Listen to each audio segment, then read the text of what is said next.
আসসালামু আলাইকুম রহমতুল্লাহ।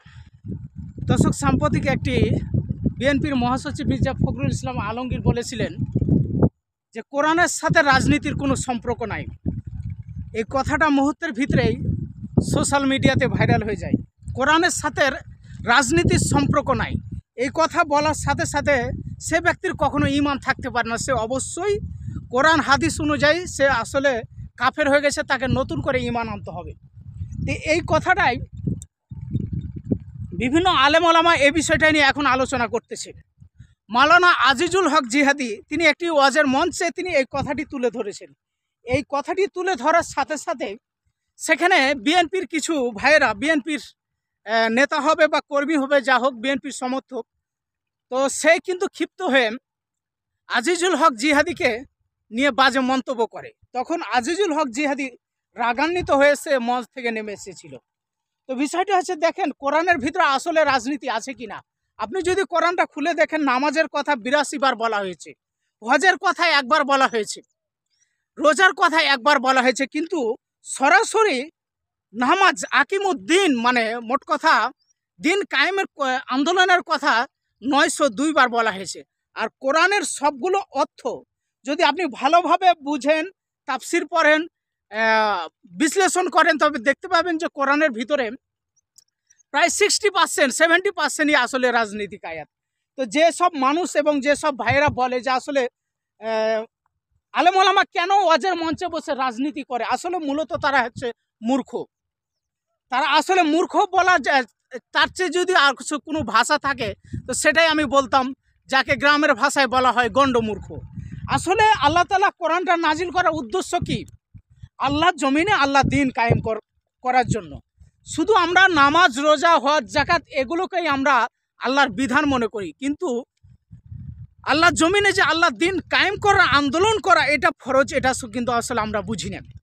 আপনি সূরা হজের 41 নম্বর আয়াতে স্পষ্ট আল্লাহ তাআলা বলেছেন, ঈমানদারকে যখন ক্ষমতার মসনদে বসাবো তখন 4টা জিনিস তারা কায়েম করবে। এক হচ্ছে নামাজ কায়েম করবে, জাকাত কায়েম করবে, সৎ কাজের আদেশ দিবে এবং অসৎ কাজ থেকে বাধা প্রদান করবে, নিষেধ করবে।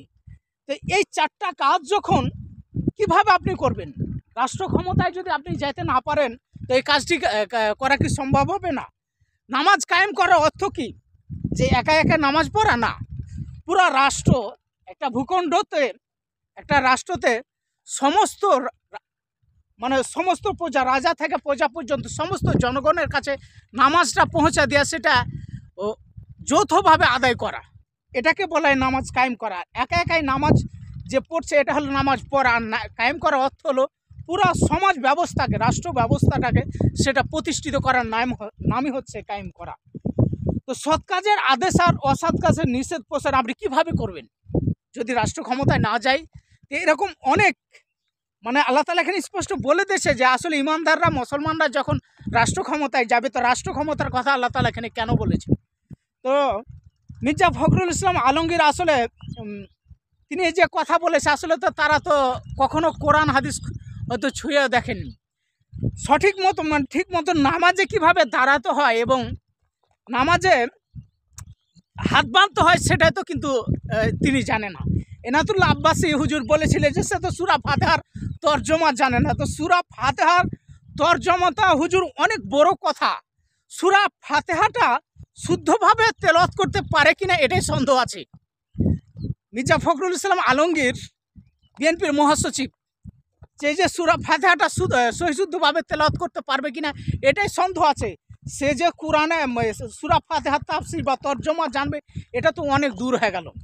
তো এই হচ্ছে অবস্থা। তো আমাদের সমাজে দেখা যায় যে অনেক এখনও সাধারণ মানুষরা যারা আসলে বুঝে না, তারা এই কথাটা বলে থাকে যে হুজুররা শুধু ওয়াজের মঞ্চে উঠে, মসজিদে মিম্বারে উঠে শুধু রাজনীতি আলোচনা করে। আরে ভাই, কোরআনের ভিতরেই তো সব রাজনীতি।